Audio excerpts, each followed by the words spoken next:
everybody. Welcome to the Bridget Winton Show. I'm Bridget, the diva for the people, and today I have a very special guest with me. We're going to talk about making a transition from the music industry into the film industry, but also tying them all together, bridging the gap. So I want to introduce to you Mr. B.J. King, the producer, owner, inventor of the Cure Network. How are you, Bridget? How are you today? I'm good, I'm good. So I just introduced you to the listeners, but they still don't know who you are. So I'd like for you to give us a little bit of information about who you are and what the Cure Network is all about. Well, I am B.J. King. B.J. King has been a music producer, manager, music executive for the last 20 years. And so I've worked with the likes of Capitol Records, Interscope Records, Warner Brothers Records, and most known, Death Row Records. I was one of the ones who started that whole organization. So what I'm doing now is transitioning from the music industry over to film and television and trying to marry the two. That's what the whole Cure Network is. It's a network of people trying to bring together the two different sides of the entertainment industry. So how do you feel that transition is happening? I mean, is it a positive thing? And I'm pretty sure it is positive, but the reason why I'm asking is I remember years ago Samuel Jackson made comments or references to rappers and singers going into the film industry, and he was telling them, stay in your lane, that's what you do, and so with you doing that, how do you feel that's going to work? Well, like I said, the Cure Network is a company. Really what we're trying to do is make people understand certain things. Like, I understand where Sam Jackson is coming from because they've worked so many years into that field of expertise, and then you have these other people from somewhere else who just comes in and they get all the notoriety and recognition. Right. Just like actors who decide that they want to do a record. You follow what I'm saying? I do. I understand how Mary J. Blige would probably take some offense to Halle Berry doing a record. You get what I'm saying? But see. Yeah. It's only because you don't understand. Right. You follow me? It's all entertainment, all of it. And so that's what the Cure Network we're trying to accomplish. We're trying to bridge a gap between one side of the industry to the other side of the industry, just to show that those talents enhance both sides of the industry. That's good, because I think now you're going to give an opportunity to a lot of new talent out there that have both skills. Right. And they can come to you and show you what they have, and if you, I guess, have projects or something for them, or see their talent, then you can go ahead and hire them for work. Absolutely. That's good. So now, what made all this happen? I mean, how did you really get started in the entertainment industry? Well, I got started in the entertainment industry from a chance meeting with Dr. Dre, and I actually went to his studio. And at the time, he was still a part of NWA, with Eazy-E and Ren and all that. So I went and met with him, and they were getting ready to go out to this tour. And a conversation ensued about dominoes. I think that I'm a pretty good domino player. So does Dr. Dre. So we got into this challenge of the dominoes, and we ended up playing dominoes on the hood of his car. And so there was a tour bus waiting for him that was ready to leave. And what happened was, he told me, get on the bus, because I had him up 2 games to his 1. And I was like, I'm not getting on the bus. I don't want to get on the bus. He was like, get on the bus. And I said, I don't even have any clothes to go on this tour. It was just a few days. So he went on the bus and got his duffel sack, brought it off the bus, took it to his truck, and threw it in the back of his truck and said, I don't have no clothes either. Get on the bus. Oh, wow. So I got on the bus. We played dominoes from Los Angeles all the way to Oakland, going back and forth. And we were pretty much equally matched. And that started a great friendship and even more better working relationship. Now, I can tell you that was a smooth transition, being able to meet someone, have a game of dominoes. I probably wouldn't have done well because I don't even know how to play dominoes. But it gives you an opportunity to just put everything at ease, you know, when you have a common denominator. And Right. he just said, get on the bus, let's keep going, man. Right. Yeah. So I never even had I never had even been interested in working in entertainment. To be honest with you, I was a cat that was a street cat. And so in that ride and getting to know Dr. Dre, Andre to us, you know, Dr. Dre to the world, but in that ride, we started to talk about a lot of our similarities. We talked about both coming out of neighborhoods. Right. We talked about both wanting better for our families. And so we had a lot of things in common, and we figured this out through these long sessions of domino games. And I just really got a chance to know him. He got a chance to know me, and he wanted to show me his part of life, which is the entertainment industry, and he didn't have to be in the streets anymore.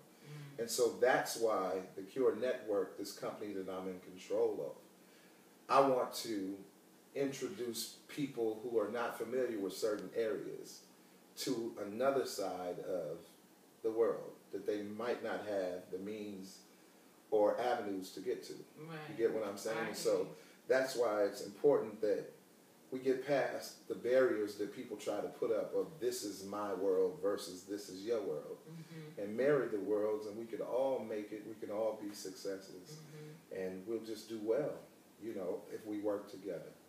That's right. Well, you know, I'm going to go off course here with my questions, and since you talked about you two had a common denominator coming from the streets, what did you do before you got on the bus? You know, what was your occupation before that? Next question. Okay. No, actually, to be honest with you, I was, like I said, I'm from Pasadena, California. I was one of the ones who left a negative imprint. You know, I've been to prison. You know, I've actually been involved in a shooting. I've gotten shot several times and ended up shooting a friend of mine. And, you know, my life was just a revolving door of the wrong lifestyle. Right. And to be honest with you, you know, I don't say it often, nor do people even ask, but because a lot of times people don't want to hear about the positive sides. People only remember you for the negative things you do. But I think that had it not been for Dr. Dre and that meeting with Dr. Dre, that there's no telling where my life would have been if I would have even had a life. You follow what I'm saying? And so that's why it's so important for me to use whatever, be it popularity, celebrity, neighborhood, clout, whatever it takes to help people get to the other side of things. Like, we don't have to stay in the negative. I've heard it said before, not having is no excuse for not getting. So if you don't have it, that doesn't mean that you can't pursue it. You're right. You're right. Well, and I'm really glad that you went ahead and answered these questions, because you don't know who's looking at this and maybe in a familiar situation of where you were. And then they can look and say, I can do that too. Right. And this brother's being positive in his life now, and this is where I need to go. Right. So thank you for answering. Well, I appreciate it. So we're gonna go back onto a positive, which I didn't think that was too negative at all. So with your company, the Cure Network, what's your vision? What's your overall vision for it? Well, the Cure Network is really, what we plan on doing is producing some really, really good projects. Tell the stories that's not being told. You know, it seems like the only stories that's being told is who sleeps with who and who's trying to, you know, it's always a scandal. Right. You know, and that's not our reality. I don't know whose reality that is, you know, but there are some family stories. Like, the greatest time of my life had nothing to do with me owning a 5-bedroom house and have 5 or 6 cars. It was when me and my 2 sisters and my nephew and my grandmother and my mother, we all lived in a 1-bedroom apartment. We didn't have much in terms of what society says makes you a success. But we had love. You follow what I'm saying? We had each other. That's right. And there was nothing more important than having each other, you know. Right. And so for me, you know, that success has nothing to do with material things. It has nothing to do with toys and the properties all over the country. If you have a whole lot of money and don't have any family and don't have any love, what good is the money? That's right. And that's so true.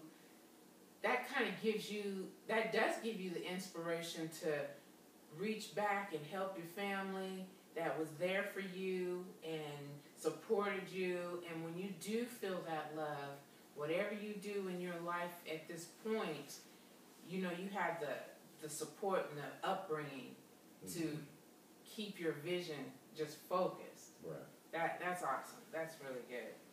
Well, you know, a little birdie told me that you had a little special project in the works about a birdie.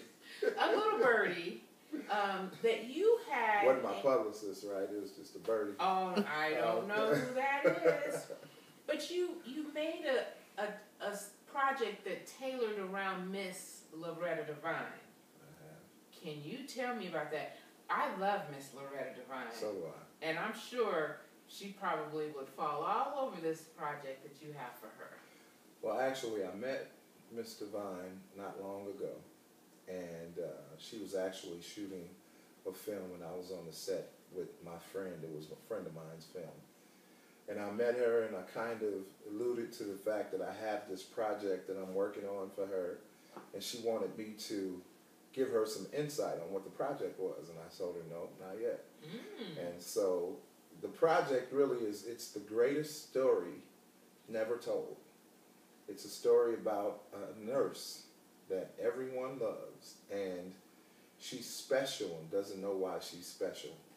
You know, she's just doing what she feels that she's been here to do, you know. Right. And then there's something that happens during the story that just takes it to a whole nother level. And so it was tailor-made for Loretta Devine. Like, I can't even say that I would do the film if we don't get Loretta Devine to do it. But I tell you this, the story is so powerful and her talent is so amazing that if I could marry the two, I guarantee you we're talking about Oscar potential.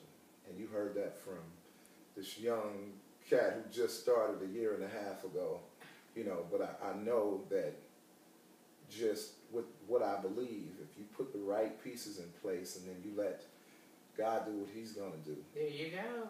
It's just going to be a whole nother thing. Did you hear that? Oscar material. And you heard it right here. So we have got to pay attention to Mr. B.J. King and follow everything that this man is doing. And to say, when you were describing that role of the nurse for Miss Devine, correct? I could just imagine her with her soft-spoken voice and her sweet demeanor. Right. And whenever the climax of the movie comes, she's such a great actor. She knows how to turn it and twist it to where it's going to go. So I'm looking forward to that. So let's keep supporting the Cure Network so we can see that happen. And put some praise up that Miss Loretta Devine does this part. So, one more thing that I want to ask on a personal note. In researching you, I saw some pictures of you standing behind the pulpit. Right. I really am interested in finding out what is that message about? Where are you going with that? What is that, Mr. B.J. King? That part of Mr. B.J. King? Well, that part is Minister B.J. King. Wow. And I had a meeting. I met a man about 18 years ago. His name was M.M. Merriweather. And he was a preacher. He had been a preacher for At that time, it had to be 35, 40 years. But just a phenomenal man of God. He was a real person. You know, he told me about how he used to have problems with drinking and smoking cigarettes and things like that. And so, like I said before, I got shot several times years ago. And so, in this meeting with this man, you could see, if you're paying attention to anything that I'm talking about, that my life-changing points came from men in my life. And so this Pastor Merriweather, who became a pops to me, he was like my father, you know, and so just in meeting him, he showed me how to, for one, fall in love with me, because I never knew how to love me. And two, how it was okay to let other people love you and to show you what real love looks like. And so in learning how to love myself and love other people, I learned the passion of God kept me here for a reason after I got shot. And like I said, it was shot several times. It was a real, real ugly situation. The guy got shot as well. You know what I mean? He didn't make it. You follow what I'm saying? And so God started to speak to me and let me know, okay, I kept you here for a reason. Not, you wasn't lucky. It wasn't by chance. I blessed you.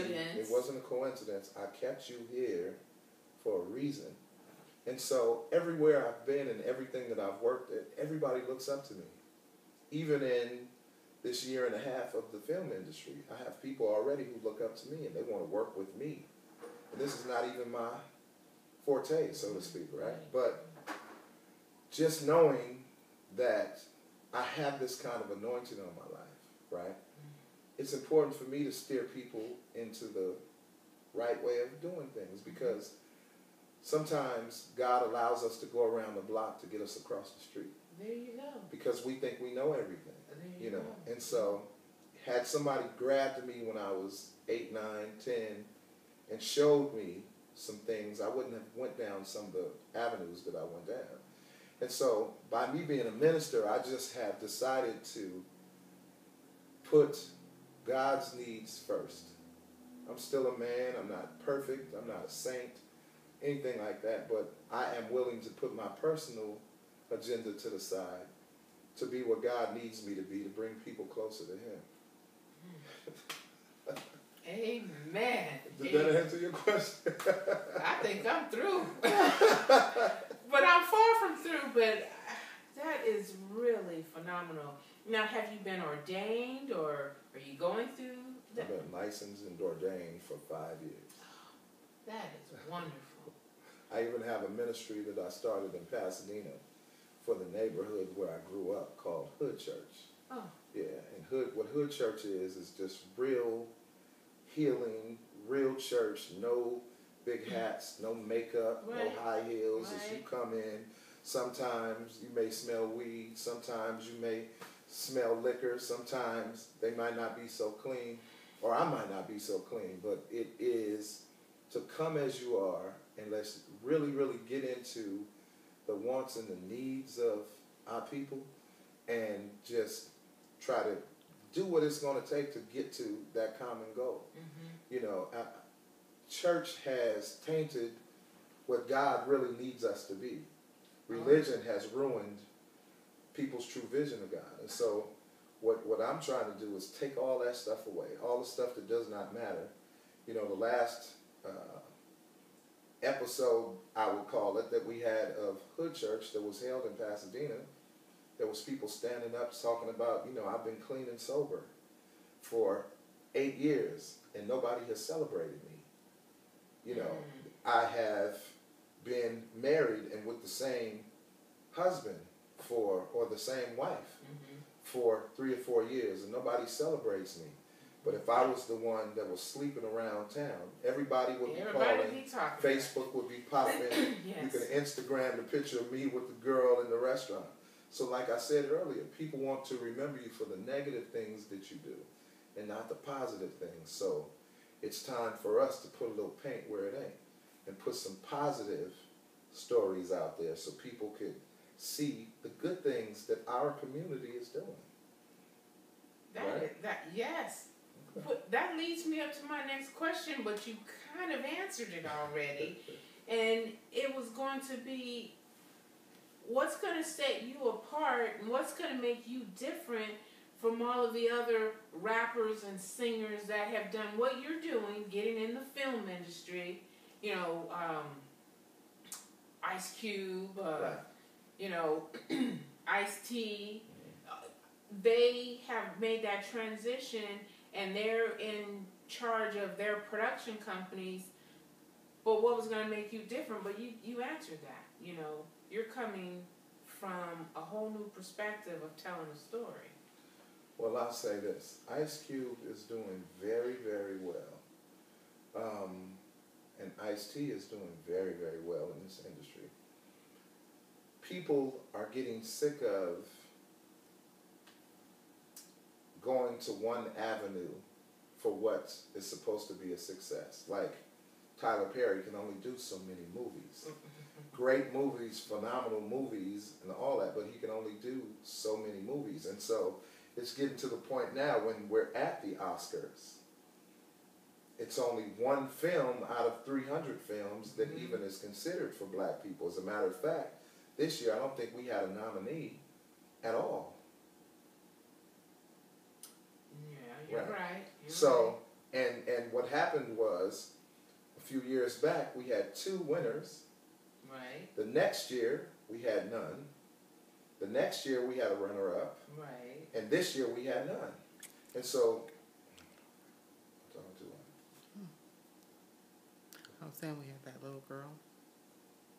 oh, yeah. So. Oh,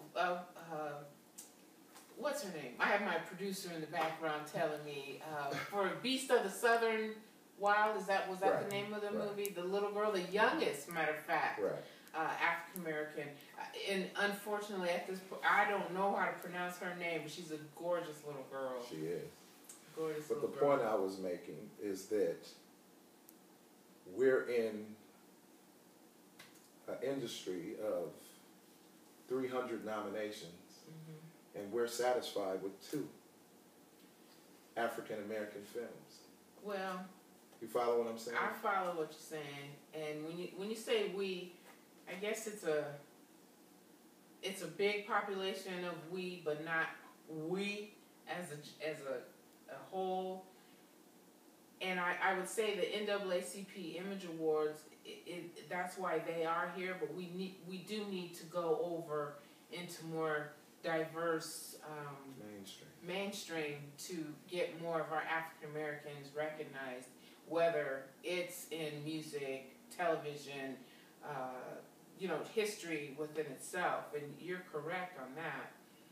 Let me give you my take on that part. That's up to us. Mm-hmm. If we don't support us, who will? Mm-hmm. You follow me? And believe me, I'm not this so super pro-black that's not my deal at all.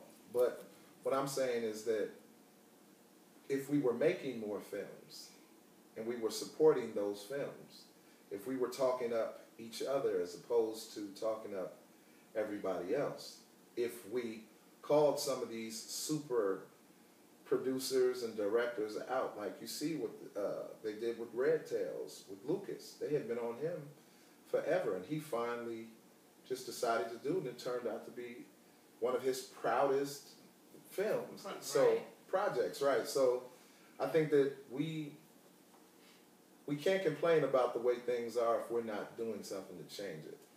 Well, and also, we need to pay full price for our movies. Right. Without saying anything else. Right. Okay. Give me a lineup and number 7.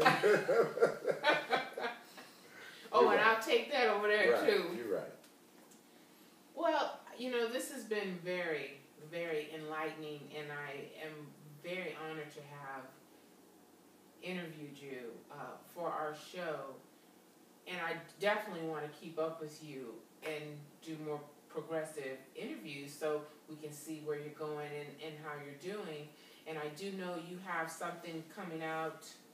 You did do a trailer, or you have a project, and it's in completion or going to be completed. Can you tell me a little bit about that? Well, I have a 10-minute short version of a feature film that I'm pursuing called Pull. And Pull is a story about my son. Well, he's 21 now, but he's in prison, sentenced to 38 years to life. And this was his life building up to the point that got him sent away. And the reason that it's important for me to tell the story of Pull is because he was crying out, and this comes from his father. He was crying out, and I was reaching him, so I thought, but not reaching him. You follow what I'm saying? And so he decided to create his own avenue. You know, sometimes when your father is popular or, you know, well-known, and you get tired of being that person's son, and you try to create your own space. Right. And so, you know, a lot of times that, I'm going to just have to say it like it is, that we're so busy trying to be our children's friends that we forget how to be their parents. And so I did this movie called Pull because my son told me after he got the sentence that, you know, had he continued on the path that he was going on, he would have ended up dead. And his blessing was him going to prison. And so I just believe that I have an arrangement with God that if you take care of my business, I'll take care of yours. So as long as I continue to bring him up in interviews and continue to get in the pulpit and let people know that he's alive, as long as I continue to pick up the phone when my friends, family, or even strangers need just a listening ear and be the vessel for God, I feel like if I continue to do what he needs me to do, he'll bring my son home at the time that my son is supposed to come home. Yes, and so he will. I just work to be a more positive role model for not only people that I started the entertainment industry with, not only people that I go to church with, but my own kids. You know, and so I'm working real hard. The Cure Network is the company. You can reach us at www.thecurenetworkonline.com. We're on Twitter with the same name. Facebook me, BJ King. You know, I find me. My publicist is Randa Johnson. You can reach out to her. You can always reach us. We're the people that you could touch. You know what I mean? We don't want to be the Hollywood that you can't speak to me and you can't tell. We don't do security guards. We're not doing any of that. We're going to stay bringing our people into where we're supposed to be. You follow me? I follow and with the help of people like you who took the time out for little old me, you know, I appreciate you. And then I know that just from what I believe, that God wouldn't have put us together had he not had big plans for the both of us. I know that's right. And so I'm going to stick to that belief. I'm going to rock with that. You know, hopefully I could be a Dr. Dre to some young cat and say something to a cat and change his life like Dr. Dre changed mine. Well, I know that we are going to make sure we get the message spread throughout the universe. And I'm saying universe, that's big, but we think big. We have to think big, ladies and gentlemen. And without you, there is no me. So I thank you very much. And I really... We'll both thank God. How about to the 10th power. To the 10th power. So you know how to reach him. Again, if you could repeat how they can get in touch with you. You can Facebook me, BJ King. You can hit my webpage, www.thecurenetworkonline.com. You can hit us at Twitter in the same place.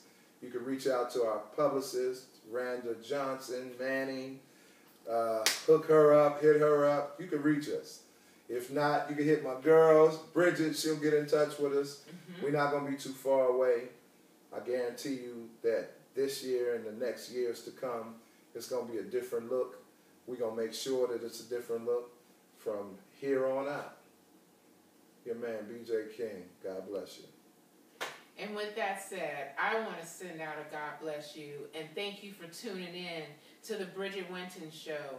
And we will also have more information on Mr. BJ King and the Cure Network on our website at www.bridgetwinton.com. We will also have this on YouTube, Twitter, Facebook. So it's going to be everywhere. So again, thank you for tuning in. God bless. Have a good day. Click us right now. Okay. God bless you.